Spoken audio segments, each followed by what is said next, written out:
All right, let's jump right into this explainer and completely demystify the Caesar 2 hanger sizing algorithm. If you spend any time at all designing or analyzing piping systems, will you already know exactly how absolutely crucial proper support is? So today, we're going to bridge that gap between the textbook theory and the actual software. We'll turn the underlying engineering principles of pipe stress into actionable configuration steps, moving seamlessly from the physical reality of the pipes right into the Caesar 2 interface. Here's our quick roadmap for today.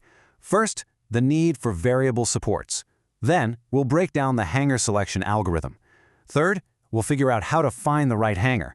And finally, we'll wrap up with the actual Caesar 2 software configuration. Let's get to it! All right, part 1, the need for variable supports.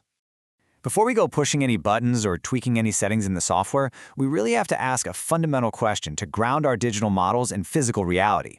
Why are variable supports actually required in the first place? Well, a standard, rigid pipe support just isn't going to cut it when you're dealing with pipes carrying hot materials. Because when pipes heat up, they expand.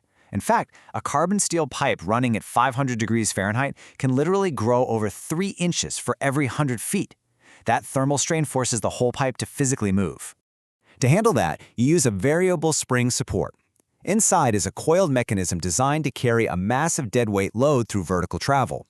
Because the pipe is constantly moving up and down as it heats and cools, the support has to yield to that movement but still hold the pipe's weight at the exact same time. It's almost like an invisible hand, right? Constantly lifting the pipe up while flexing with its thermal expansion. Moving right along to part 2, the hanger's selection algorithm. Now, let's look under the hood at the theoretical math behind selecting a hanger before we tell the computer to automate it for us. Caesar 2 doesn't use magic to pick a support, It mimics the exact logic a seasoned human engineer would use. It follows a distinct sequence broken down into 3 main phases. Step 1, collect the operational data. Step 2, find the correct hanger hardware based on that data. And Step 3, carefully check the load variation constraints to make sure the whole system is safe. So, how exactly do we execute that first step? Well, to collect the data, the algorithm first calculates what's called the balancing load. It does this by running a weight analysis with a rigid upward restraint. Basically, it tells the software that up is a fixed direction. The force placed on that rigid restraint is the load required to completely remove all the pipe sag. And once it has that balancing load, it runs an operating analysis to find the vertical travel. That balancing load, that becomes your true operating load. Okay, on to section 3, finding the right hanger. With our balancing load and vertical travel data in hand, we have to apply this raw data to a manufacturer's catalog to find the exact hardware needed for the job. Let's visually trace how this selection path works.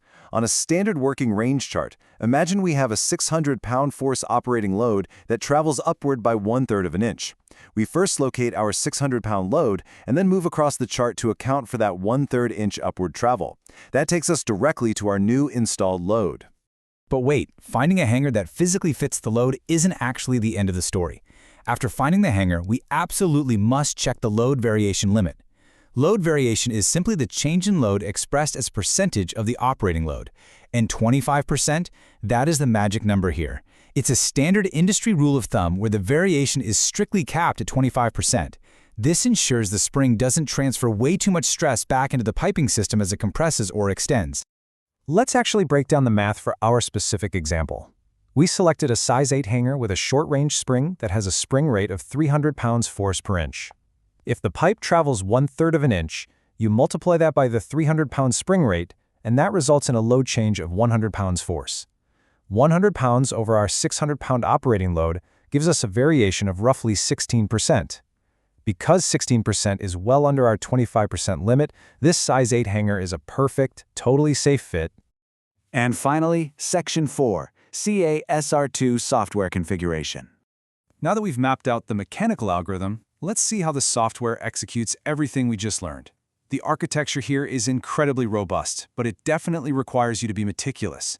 It expects you to input hanger selection data across 4 distinct locations to properly model your supports. You've got the configuration settings, the hanger design control data, the individual hanger data checkbox, and the load case setup. It all begins in the configuration settings.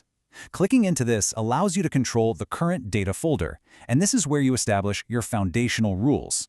You set initial values like the default restraint stiffness, which, by the way, defaults to a massive 1E12. That is a number so incredibly large, it basically mimics a rigid, immovable brick wall.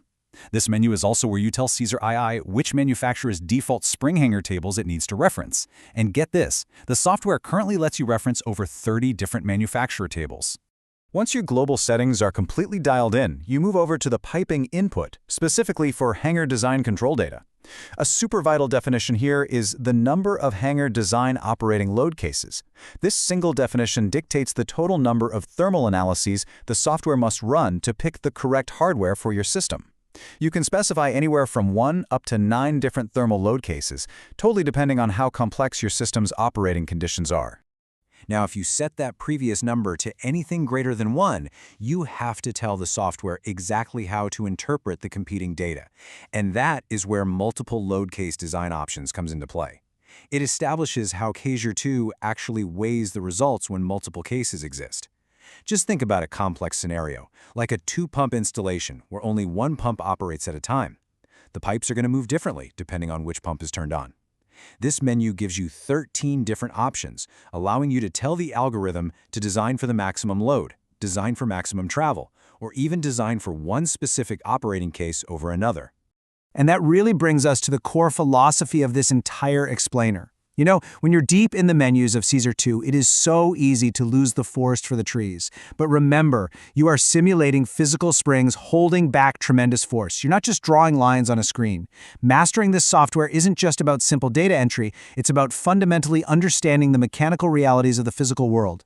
So when you sit down to configure your next model, I want you to really ask yourself, do you truly understand the immense mechanical forces your digital springs are holding back? Let that sink in for a bit. Keep exploring, and I'll catch you in the next explainer.